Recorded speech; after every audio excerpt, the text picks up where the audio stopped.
warahmatullahi wabarakatuh. Welcome again in my video. Okay, this one video we will learn about probability atau peluang sebagai bab terakhir, the last chapter in this semester. Oke ya, akhirnya sudah di akhir semester nih. Kita akan belajar peluang atau yang kita kenal dalam bahasa Inggrisnya probability. Nah, apa aja sih yang akan kita pelajari di peluang ini? Yuk kita simak bersama-sama. Oke, untuk kita mengetahui peluang itu apa, kita harus tahu dulu nih apa yang dinamakan ruang sampel dan sifat peluang itu sendiri. Nah, jadi supaya bisa mengerti, tentunya kita harus tahu apa sih itu ruang sampel, kemudian sifat-sifat peluangnya apa aja, sehingga kita bisa menghitung atau mencari nilai dari peluang itu sendiri. Oke ya, sekarang kita lihat apa sih itu ruang sampel. Nah, ruang sampel itu adalah himpunan semua hasil yang mungkin terjadi dalam sebuah percobaan. Banyak anggota ruang sampel ditulis NS. Jadi N ini banyaknya ruang sampel. Jadi ruang sampel itu sendiri ditulis dalam bentuk huruf besar S. Jadi kalau mau ditulis dalam himpunan, berarti banyaknya anggota himpunan S adalah NS. Gitu. Kemudian kita juga mengenal namanya titik sampel. Titik sampel adalah setiap hasil yang mungkin terjadi.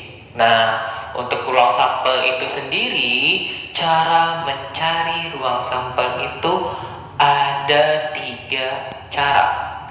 The first one, caranya adalah diagram pohon. The second, mendaftar. The last, tabel. Jadi kita membuat tabel untuk menghitung titik sampel maupun banyak ruang sampel yang ada dalam suatu himpunan. Oke ya, di sini Bapak kasih contoh sementara. Bapak punya sebuah dadu, ya. Ini ada sebuah dadu. Dadu ini adalah sebuah yang bisa kita cari ruang sampelnya. Yang di sini kan himpunan hasil mungkin yang terjadi. Jadi ketika kita lempar, nanti ketika muncul di atasnya bisa aja 1, bisa saja 2, ya, bisa saja 3 dan seterusnya. Karena di sini dadu bermata 6, maka bisa kita katakan banyak mata dadu, ruang sampelnya adalah 6. Nah, titik sampelnya apa aja? Titik sampel dari si dadu ini, ya, titik sampel dari si dadu ya kita tulis di sini. Ada 1, ada 2, ada 3, ada 4, ada 5, ada 6 gitu. Atau bisa kita tulis dengan S aja ya. Gitu. Himpunan sampelnya adalah 1, 2, 3, 4, 5, 6. Nah, ini yang titik sampelnya nih. Kalau kita ngomongin satu-satu ya disebut titik sampel. Tapi kalau kita ngomongin 1, 2, 3, 5, 6 itu himpunan ruangan sampel. Paham ya? Oke, sip. Lanjut. Sekarang kita akan lanjutkan bagaimana cara menghitung atau mencari ruang sampel dengan diagram pohon, mendaftar maupun dengan cara tabel.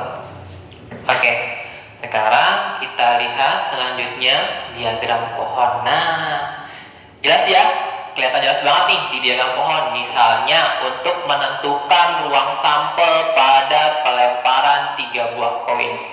Oke, di sini tapi saya punya cuma 2 koin. Oke, baiklah. Oke, let's say yang berwarna biru ini adalah angka, and the yellow color adalah gambar, ya. Ini sebenarnya saya harusnya ada 3, tapi cuma 2, ya udah nggak apa-apa lah ya. Nah, jadi kemungkinan untuk koin pertama itu munculnya kan kalau tidak angka, ya tadi apa sih? The blue one angka ya. Oke, the yellow one gambar. Oke, baiklah. Ini angka, ini gambar. So, untuk koin pertama kita tuh seperti ini. Ya, paham ya? Ada angka, ada gambarnya namanya koin, kemungkinannya cuma ada 2, angka, gambar. Jadi secara tak langsung nih, anak-anak Bapak sekalian bisa tahu, oh banyaknya ruang sampel 1 koin adalah 2 ya, angka dan gambar. Oke, untuk koin kedua bikin seperti ini. Kenapa dibikin seperti ini? Karena nanti untuk angka, misalnya nih pada pelemparan 2 buah koin bisa aja muncul angka kemudian gambar, atau angka dan angka, atau kedua-duanya gambar dan gambar. Paham ya?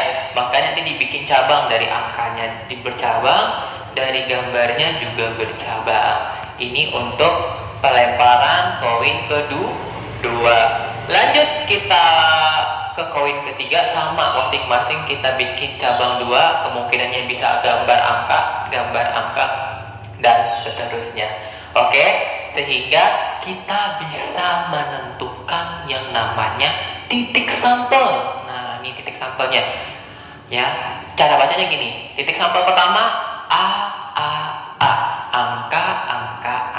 Jadi pada pelemparan 3 buah koin, ketika koinnya muncul, ini anggap aja satu lagi ya, maka bisa saja nanti muncul adalah angka. Oke ya. Lalu pada pelemparan selanjutnya lagi, kalau kita lempar terus, nanti kemungkinan selanjutnya apa lagi? Angka, gambar.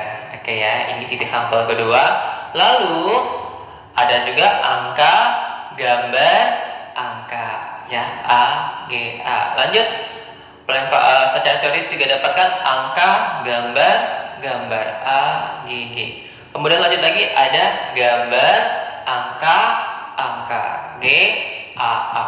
Ya, kemudian ada gambar, angka, gambar, G, A, G, gambar, angka.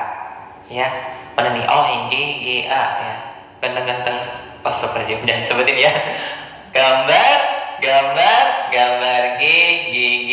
Oke, sehingga ruang sampelnya, nah kita tadi ruang sampel disimbolkan dengan huruf besar S ya, huruf besar S.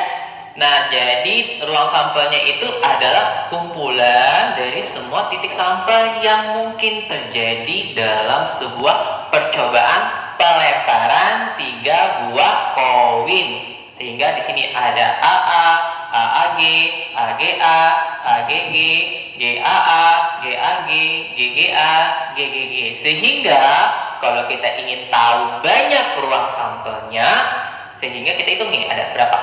1, 2, 3, 4, 5, 6, 7, 8. Jadi banyaknya ruang sampel pada pelemparan 3 buah koin ya, sekaligus ya, bukan satu-satu. Jadi sekaligus dilempar, maka banyak ruang sampelnya adalah 8. Bisa dimengerti? Gampang ya. Untuk cara diagram pohon is so easy. Kamu hanya buat seperti ini, dan masing-masing dari kemungkinannya dibikin sebanyak cabang yang mungkin. Ya berarti Pak, kalau misalnya dia ada 3 muka, berarti dibikin cabangnya 3. Iya, seperti itu. Nanti kita contoh yang lainnya ya. Next. Masih 3 pohon kah? Oh no, sekarang kita cara mendaftar. Nah, Pak, kosong di sini kok gak ada caranya? Ya di sini saya akan jelaskan secara manually. So, watch carefully and listen carefully. Oke ya. Ini soalnya misalkan di kelas 82 ada pemilihan ketua kelas ya, dan wakil ketua kelas. Jadi di sini kita akan memilih ketua kelas dan wakil ketua kelas ya. Yang calon-calon yang memenuhi kriteria tersebut ada Ari, kita pakai inisial A. Ada Banyu, kita inisialkan dengan B. Ada Dava, kita inisialkan dengan D. And the last one Fikri, ya kita simbolkan dengan huruf F ya, biar nanti tidak capek-capek kita nulisnya ya. Untuk menentukan calon pasangan yang mungkin, kita bisa mencari ruang sampel dengan cara mendaftar. Ini kan ada 4 ya, A, B, D, benar ya, 1, 2, 3, 4. Nah, bagaimana caranya Pak kalau kita ingin membuat daftarnya? Ya kita bikin dulu namanya secara gini. Ari, kemudian siapa lagi? Nah, kita Ari dulu. Si Ari, kita tulis ini Ari, Banyu, Dava, Fikri. Nice. Ya, gitu ya. Nah, si Ari ini kan tentu bisa dipasangkan dengan si Banyu. Jadi, nama pertama itu ketua, nama kedua adalah wakil. Lanjut, si Ari juga bisa nggak dipasangin sama si Dava? Tentu. Berarti habis Ari Dava. Lanjut, apa lagi? Ari Fikri. Ya, ada lagi yang mungkin untuk Ari sebagai ketua kelas pasangan wakilnya?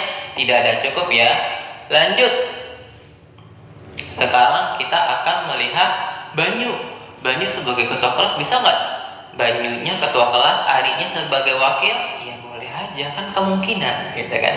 Lanjut, Banyu sama Banyu kan nggak boleh. Berarti Banyu ketua kelas, lanjut dengan Dava sebagai wakilnya. And then the last one, Banyu sebagai ketuanya, Fikri sebagai wakilnya. Oke, begitu juga Dava. Dava berarti ketua kelas, Ari sebagai wakil, lalu Dava sebagai ketua kelas, Banyu sebagai wakil, Dava sebagai ketua kelas, dan Fikri sebagai wakil. Ya, pendaftaran pertama, pendaftaran terakhir berarti di sini adalah Fikri sebagai ketua kelas, Ari sebagai wakil, Fikri sebagai ketua kelas, Banyu sebagai wakil, and the last one, Fikri sebagai ketua kelas dan wakilnya adalah Dava. Oke, sekarang kita hitung ada berapa banyak? 1, 2, 3, 4, 5, 6, 7, 8, 9, 10, 11, 12. Berarti kalau mau kita tulis bagus-bagus ini, berarti banyaknya ruang sampelnya kita tulis dulu ya. Ruang sampelnya ada AB, ada AD, ada AF, and then ada BA, ada BD, ada Banyu Fikri, ada Dava Ari, Dava Banyu, Dava Fikri, Fikri Ari, Fikri Banyu, Fikri Dava. Oke, ini adalah ruang sampelnya dengan ini sebagai titik sampel ya. Jadi kalau misalnya nanti Bapak tanya, sebutkan minimal 3 titik sampel yang mungkin dari pencalonan ketua kelas dan wakil ketua kelas dari Ari, Banyu, Dava, dan Fikri. Ya kamu bebas sebutin 3 minimal gitu atau maksimal yang ditanyakan saya tadi. Bebas mau Ari Fikri, Banyu Fikri, atau Dava Fikri, atau nggak mau maunya sayanya Dava Ari, Fikri Banyu, atau Banyu Dava gitu. Boleh ya, bebas. Nah, ini disebut titik sampel. Berarti berapa banyak ruang sampelnya? Adalah 12. Oke, 1, 2, 3. Ini ada 3 karena ada 4 baris, 3 kolom, berarti totalnya ada 12 titik sampel alias 12 ruang sampelnya. Bisa dimengerti? Gampang ya untuk cara mendaftar ya, bagaimana kita menghitung dari ruang sampelnya. Next, kita masuk ke cara ketiga. Cara ketiga, cara apa tuh Pak? Mas, belum muncul. Oke, next. What? Kau tidak muncul-muncul? Oke.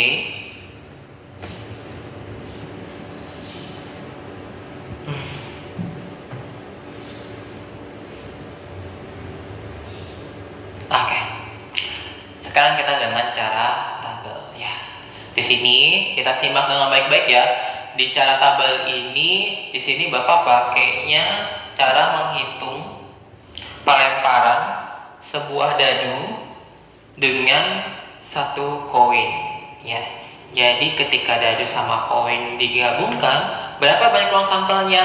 Pasti anak-anak Bapak mikir, kan ruang dadu 6 Pak, ruang sampelnya si koin 2, jumlahnya aja 8. Ya salah, nggak gitu caranya. Jadi ada caranya untuk menghitung kemungkinan banyaknya titik sampel yang muncul pelemparan satu buah dadu dengan satu buah koin secara bersamaan. Yuk kita simak secara baik-baik. Oke, misal pada pelemparan undi satu buah koin dengan satu buah dadu, maka cara menentukan ruang sampel dengan cara tabel adalah sebagai berikut. Ya, jadi di sini anak-anak Bapak bikin tabelnya. Di sini K ini sebagai koin. Koin itu kan matanya ada angka dan gambarnya merah ya. Mendadu di sini matanya kan ada 6. Apa aja yang titik sampelnya? 1, 2, 3, 4, 5, dan 6. Oke, sekarang kita bikin secara horizontal. Tapi kalau anak Bapak mau bikinnya vertikal, wah saya maunya dadunya di sini, koinnya di sini. Nggak apa-apa, boleh banget ya. Tapi di sini kita ikutin yang sudah ada. Kalian bisa berkreasi, memunculkan ide-ide kalian dengan basic yang telah Bapak berikan hari ini. Oke ya. Sekarang di sini kita lihat dulu. Nah, dengan dibikin seperti ini, cara penyebutan titik sampel yang benar itu adalah dimulai dari baris baru kolom. Ini kan baris, ini namanya kolom. Pintar. Jadi untuk titik sampel yang pertama ada angka 1 ya, kemudian ada angka 2, kemudian ada angka 3, maka disebut A,3. Kemudian ada angka 4, A4, dan seterusnya sampai A6, karena kan mata dadu sampai 6 ya. Lanjut, ada gambar 1, gambar 2, gambar 3, gambar 4, gambar 5, dan terakhir gambar 6. Berarti kalau mau dibikin ruang sampelnya adalah A1 kayak gini, lanjut A2, lanjut A3, lanjut A4, kita lanjutkan lagi A5, A6, kemudian ada G1, G2, G3, G4, G5,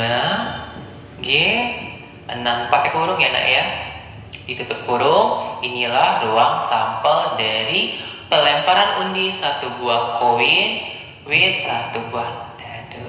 Oke ya. Jadi Pak, berarti berapa banyak ruang sampelnya? Berarti NS-nya berapa? Tinggal kita hitung aja. Ini kan 6. 6-nya ada 2 nih. Berarti berapa totalnya? 12. Oke. Kalau misalnya Bapak tanya sama kalian nih, sebutkan minimal 4 titik sampel pada pelemparan satu buah koin dan satu buah dadu. Berarti kan tinggal sebutin bebas. Mau A1 Pak, G3, G4, A6. Oh Pak, boleh nggak saya lagi G1, A2, A4, A5? Bebas. Ya, selama sesuai dengan titik sampel yang mungkin terjadi pada pelemparan satu koin dan satu dadu.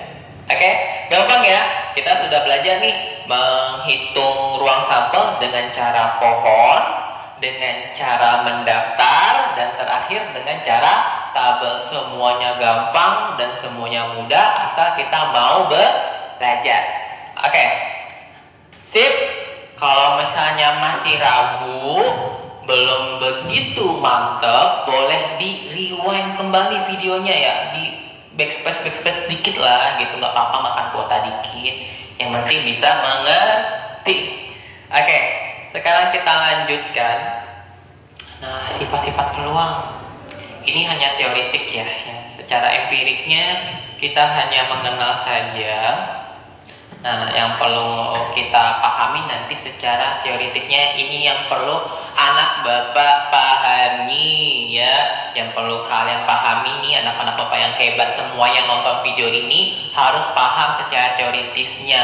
Nah, kalau secara empirik ini kan artinya kita melakukan secara uji nyata ya. Jadi nanti ketika kita misalkan melempar sebuah sebuah koin atau dadu ini ya. Nah, di sini kita pakai di sini akan memakai dadu di sini ya, angkanya. Nah, kan kalau kita tahu ya, berapa peluang munculnya angka gitu. 1/2 Pak, berapa munculnya peluang gambar gitu kan. 1/2 juga Pak. Nah, dapat 1/2 itu dari mana? Tentu dilakukan percobaan empirik yang dilakukan berulang kali. Bahkan loh, percobaannya sampai 20.000 kali sehingga mendekati hasil teoritik yang kita inginkan. Nah, ketika misalnya percobaan pelemparan 10 koin, maka ternyata muncul angkanya 8, maka frekuensi relatifnya 0,8. Begitu seterusnya, ternyata pada pelemparan 20.000 kali koin munculnya angka itu frekuensi relatifnya 0,19, mendekati ya secara teoritis yang kita pelajari. Next, nah sekarang kita memahami peluang secara teoritik. Peluang suatu kejadian A dapat ditulis dengan PA ya. PA bukan PA ngatain orang ya.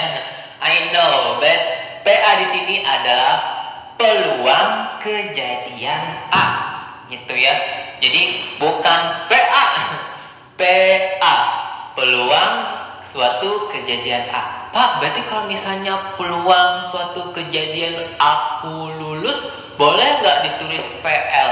Boleh, berarti PL itu artinya peluang kamu akan lulus. Lulus apa Pak nih? Boleh lulus PH bab 10, lulus SMP, lulus dari ujian apapun, atau mungkin lulus babak semifinal Pesona Edu. Oke, boleh. Nah, jadi kisaran nilai peluang itu dimulai dari 0 sampai 1. Bacanya gini, peluang kejadian A berkisar dari besar sama dengan 0, kecil sama dengan 1, atau bahasa simpelnya peluang kejadian A dimulai dari 0 sampai 1. Maksudnya apa Pak? Peluang itu ya makin 0, mendekati 0, artinya peluang itu mustahil. Jadi misalnya peluang, kalau Bapak misalnya prediksi, kayaknya si Ari kalau mendekati si cewek itu peluangnya mendekati 0 deh. Artinya apa? Ya Ari mustahil untuk pacaran dengan cewek tersebut. Misal ya nak ya, misal tidak mendoakan. Berarti kalau misalnya 1, artinya apa? Peluang si siapa ya, Fikri misalnya untuk jadi juara 1 itu kayaknya peluangnya mendekati 1, alias benar-benar akan terjadi gitu kan. Wallahu alam ya, bismillah aja Fikri didoain tuh. Oke ya, paham ya. Jadi kalau peluangnya semakin mendekati 0, berarti peluangnya itu artinya semakin mustahil. Sedangkan kalau ketika peluangnya itu benar nilainya 1, berarti peluang itu pasti terjadi gitu ya. Berarti peluang itu nggak ada apa ya 1,5, 2, 3, 10, enggak. Jadi peluang itu dari 0 sampai 1 bisa jadi 0,001, 0,2, 0,8 dan seterusnya. Atau dalam bentuk pecahan juga boleh. Selanjutnya, sifat peluang yang lainnya adalah jika peluang kejadian A itu kita simbolkan dengan A, maka peluang kejadian bukan A kita tulis dengan PA komplement. Jadi huruf C ini dibacanya ya, huruf C dibacanya komplement, alias kejadian bukan A. Misalnya peluang lulus misalnya peluang lulus SMP 0,8, berarti peluang tidak lulus SMP ditulisnya ini kan PL, berarti PL komplement artinya tidak lulus gitu ya. Selain bisa ditulis juga PTL tidak lulus juga sama. Berarti kalau kalian malas ATL pakai PLC juga boleh. Terus ini tanda apa Pak? Tanda petik. Ini petik 1 dalam matematika dibacanya aksen. Peluang A aksen. Sama juga. Jadi untuk peluang komplement itu ditulisnya bisa PAC atau PA komplement atau P aksen. Yang mana nilainya adalah 1 dikurang peluang A. Kayak misalnya contoh di sini ya, peluang misalnya peluang apa contohnya nak yang bagus ya? Siapa dia yang seru dijadiin contoh? Misalnya peluang Jose jadian gitu kan dengan gitu misalnya ya Jose ya. Oke, peluang jadian misalnya itu adalah 0,75. Berarti peluang si Jose tidak jadian kita tulis dengan P jadian aksen atau komplement juga boleh. Oke ya, boleh. Nilainya gimana mencarinya Pak? Ya udah, kan peluang itu pasti terjadi 1. Artinya 1 dikurang peluang si Jose bakal jajan itu adalah 0,5, maka kita tulis sini 1 kurang 0,75, tinggal kita kurangi. 1 kurang 0,75, 0,25. Berarti peluang Jose untuk tidak jadian dengan si gitu ya ada 0,25. Berarti mana nih yang besar? Peluang jadian apa peluang tidak jadian? Peluang jadiannya. Amin ya. Kita doakan saja. Baik ya, bisa dimengerti ya untuk sifat yang kedua. Next, kita lanjut sifat yang ketiga ya. Sifat teoretik, bukan sifat sih, sorry. Ya benar, sifat juga sifat peluang teoretik yang ketiga di sini. Secara teoretik, peluang munculnya kejadian A dan ruang sampel S adalah bisa ditulis ya, kita ingin mencari peluang A. Ya, jadi kan Bapak ngomonginnya peluang-peluangnya udah langsung disebutin aja nih nilainya. Tapi dapat nilai itu dari mana Pak? Aku pengen tahu gitu kan. Aku pengen tahu. Oke. Berarti banyak peluang kejadian A, PA bukan PA. Jangan dikeluarin bahasa Betawi Jakartanya. PA. Oke. PA. Oke. Peluang kejadian A adalah banyaknya anggota A. Jadi ketika kejadian A itu ingin diharapkan muncul, berarti berapa banyaknya? Dari banyaknya ruang sampel. Di sini udah ada keterangan ya, nih udah Bapak bikin A komplement ya, komplement udah ditulis nih. Atau A aksen, boleh dibaca seperti itu. NA banyaknya anggota kejadian A, NS banyaknya anggota ruang sampel. Bisa ya? Nah, sekarang kita akan lihat contohnya ya, biar makin paham anak-anak Bapak semua yang menonton materi probability ini. Oke, baik. Contoh ya, ini bahasa Jepangnya re. Oke, Ichiban re. Ya, contoh yang pertama, dalam sebuah kotak terdapat 4 bola merah, 3 bola putih, 2 bola biru.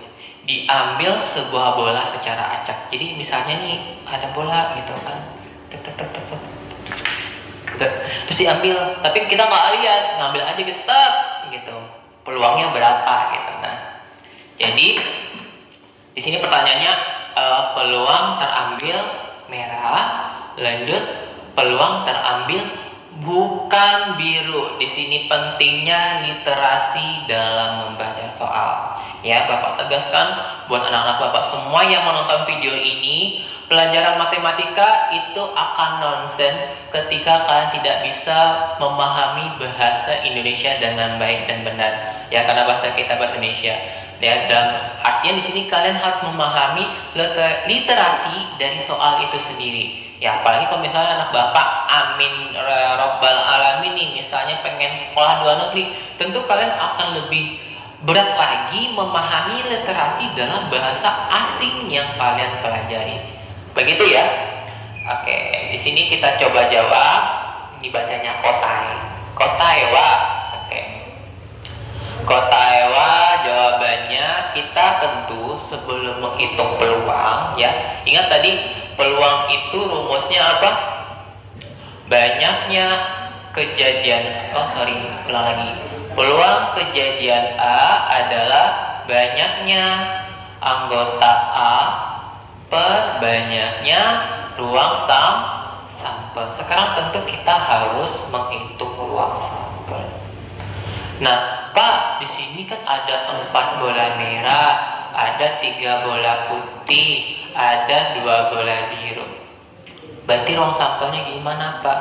Nah, kita lihat di sini karena pertanyaannya hanya terambil 1 bola, otomatis menghitung ruang sampelnya tinggal dijumlahkan saja semua jumlah warna bolanya. Jadi warna bola merah ada berapa, ditambah banyaknya warna bola putih berapa, ditambah banyaknya bola biru berapa. Jadi 4 tambah 3 tambah 2 totalnya semua 9. Jadi banyaknya ruang sampel pada kotak yang terdapat bola-bola berwarna-warni ini adalah 9 buah. Pintar.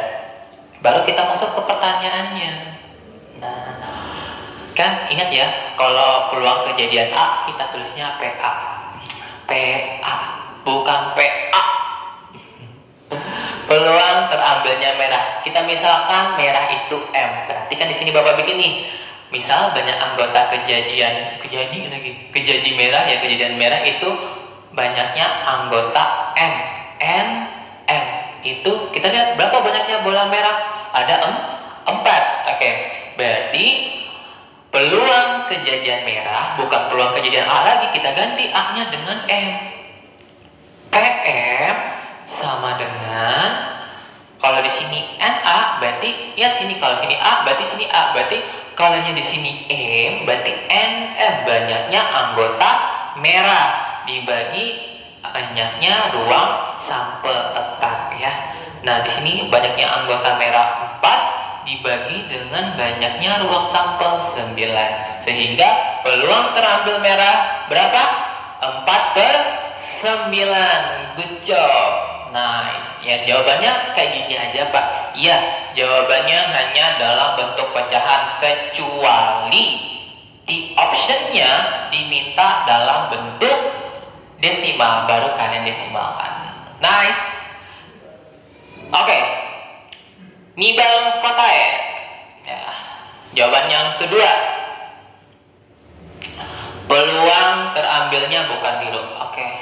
Untuk menghitung peluang biru, tentu kita harus mencari dulu si peluang biru itu ya. Yang peluang bukan biru, tentu kita harus cari dulu peluang bukan biru. Misalnya ingin mencari banyak kejadian biru, berarti kita misal dulu banyaknya anggota biru kan berapa? 2 ya, 2 bola, 2 biru. Sehingga kalau mau kita tulis peluangnya, ingat tadi peluang komplement itu rumusnya apa? Ya, peluang A komplement sama dengan 1 dikurang peluang A ya, tinggal kita ikutin aja. Kan yang mau ditanya bukan biru. Pak, boleh nggak saya pakai aksen aja? Ya boleh lah, nggak ada larangannya. Oke ya.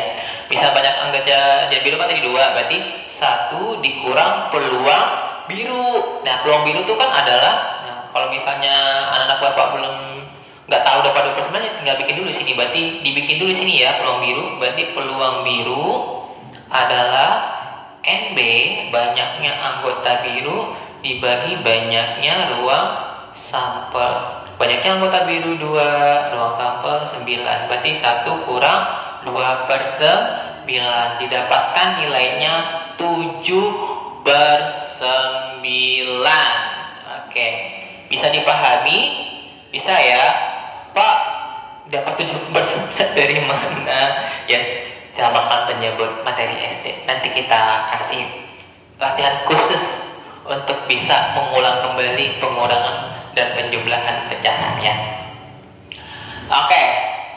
Sekarang kita masuk contoh contoh yang kedua. Oke. Ini sepertinya tidak terlalu sulit.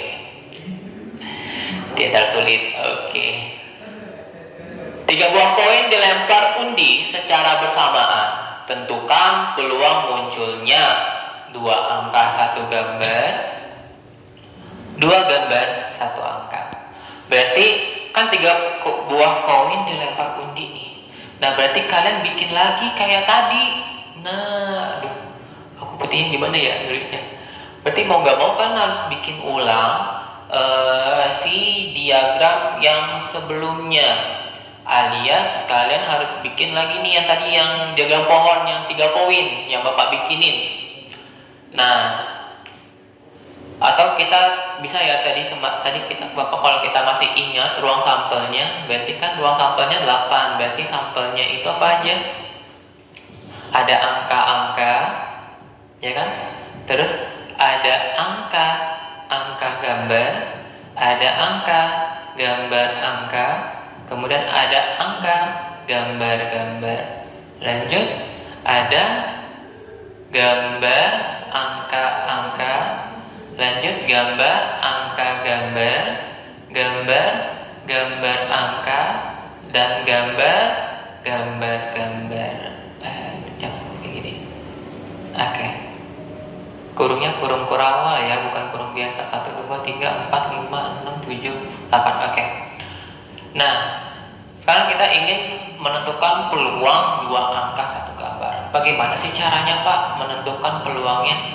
2 angka, berarti yang 2 angka yang mana? Ini kan, ini 2 angka. Berarti kita tes dulu banyaknya kejadian 2 angka 1 gambar. Bikin seperti ini, berarti banyaknya kejadiannya itu 1, 2 ya, angkanya ada 2 di sini. Lanjut 3, ada 3. Sehingga peluangnya, berarti kalau kita misalkan X itu adalah kejadian 2 angka 1 gambar, berarti peluang kejadian X sama dengan NX per NX 3/8. Oke ya. Lanjut, untuk mencari banyaknya anggota 2 gambar 1 angka, berarti tinggal dihitung mana yang 2 gambar 1 angka nih. 1, 2, 3 juga. Berarti di sini Bapak misalkan bahwa kejadian 2 gambar 1 angka adalah disebut dengan NY 3. Maka peluang kejadian Y sama dengan banyaknya anggota Y per ruang sampel 3/8. Gampang ya. Jadi untuk soal-soal sederhana seperti ini perlu banyaknya latihan-latihan yang berulang. Oke, kalau masih kurang paham lagi, boleh di-review, boleh di-rewind videonya, dicek perlahan-perlahan ucapan Bapak kalau perlu, kalian slow motion, boleh juga. Intinya, bagaimanapun caranya bisa kalian paham, boleh ya. Jangan sampai di-skip videonya atau dipercepat ya. Nanti yang ada tidak mengerti. Oke, kita lanjut ke materi selanjutnya. Oke. Oh, ternyata materi kita udah selesai. It's over.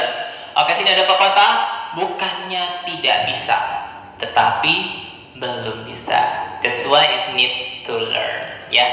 Jadi anak-anak Bapak itu ubah mindsetnya.